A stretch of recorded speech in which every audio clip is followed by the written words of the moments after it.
안녕하세요. 매핑바이블 김영중 목사입니다. 자, 오늘은 모세오경의 마지막 책인 신명기에 대해서 함께 살펴보려고 합니다. 출애굽 40년 11월, 이제 모세가 이스라엘 백성과 함께 약속의 땅 가나안 그 바로 앞에 그 모압 평지에 이제 오게 된 겁니다. 120세가 된 모세가 출애굽 2세대에게 선포한 설교의 묶음집이 신명기예요. 여러분들이 이 설교의 묶음집이라는 말에서 눈치채셨는지 모르겠지만 바로 다음 세대를 가르치기 위해 율법을 다시 해석해 주는 책이 바로 신명기입니다. 신명기는 이 출애굽기, 레위기, 민수기에서 언급된 아주 중요한 교훈들을 뽑아서 애굽에서 애굽을 알지 못하는, 그러니까 애굽에서 태어나지 않은 이 새로운 세대들에게 이 하나님의 일을 소개함으로 그들이 하나님의 말씀에 충실한 삶을 살 수 있도록 하는 목적을 갖고 있어요. 즉 다음 세대를 위한 교육서라고 할 수 있습니다.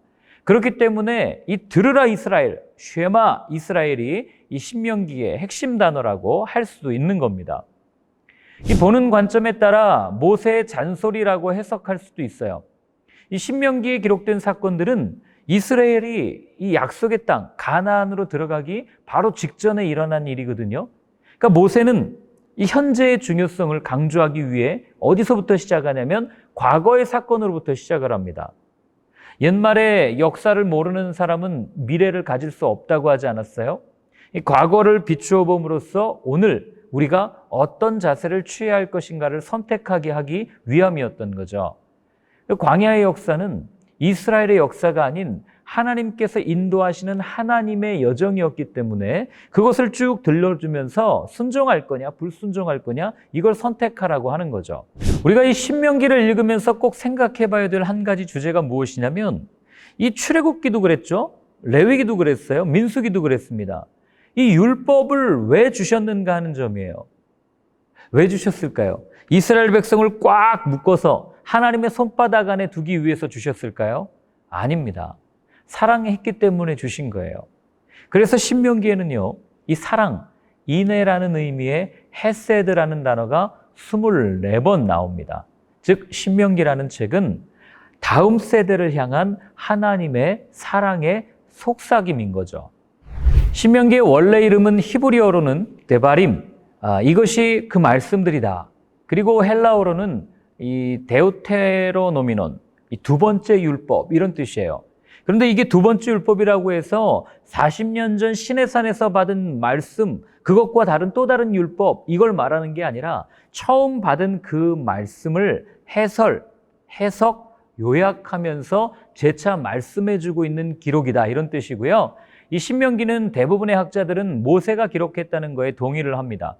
신명기는 모세가 했던 설교에 따라서 크게 세 부분으로 나뉘어집니다. 첫 번째는 1장부터 4장 43절까지인데 과거의 일들에 대해서 하나님께서 우리에게 어떻게 행하셨는지 이 광야의 여정을 설명하는 부분입니다. 두 번째 설교는 4장 44절부터 26장까지인데 이 모압 평지에서 있었던 현재의 일들 그리고 기대한 일들, 이 율법에 대한 여러 가지 해석들을 들려주는 부분이고요. 그리고 세 번째 설교는 이 27장부터 마지막 34장까지로 이제 가나안 땅에 들어가서 하나님께서 행하실 일들, 약속과 언약, 이 미래에 대한 일들을 이야기를 합니다. 이 신명기는 66권 성경 중에서 가장 복잡하고 신학적으로 난해한 성경이에요.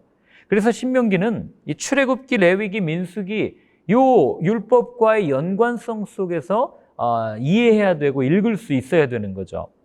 특별히 신명기에는 언약이라는 주제가 두드러지게 나타납니다. 자, 여기서 말하는 언약은 이 땅에 임하는 하나님 나라에 대한 성취를 말해요. 창세기에 나오는 족장들의 언약은 하나님 나라의 시와 땅을 준비하는 것을 드러내고 출애굽기, 레위기, 민수기에 나오는 신의 산 언약은 하나님 나라의 시가 완성되는 것을 이렇게 보여주고요. 마지막으로 신명기에 나타나는 모압 언약은 그 땅의 완성을 보여주는 거죠. 그러니까 신명기가 말하는 핵심은요, 하나님 나라의 완성인 거예요. 요한계시록에서 말하는 새 하늘, 새 땅, 새 예루살렘 이 모형을 신명기가 제시해 주는 겁니다. 따라서 신명기는 모세 오경을 종결짓는 이 책인 동시에 새로운 시대를 여는 또 다른 관문의 역할을 하는 책이 신명기입니다. 다음 세대를 향한 애타는 마음으로 마지막 사명을 다했던 모세의 숨결을 기억하며 한번 천천히 읽어보시기를 바랍니다. 수고하셨습니다.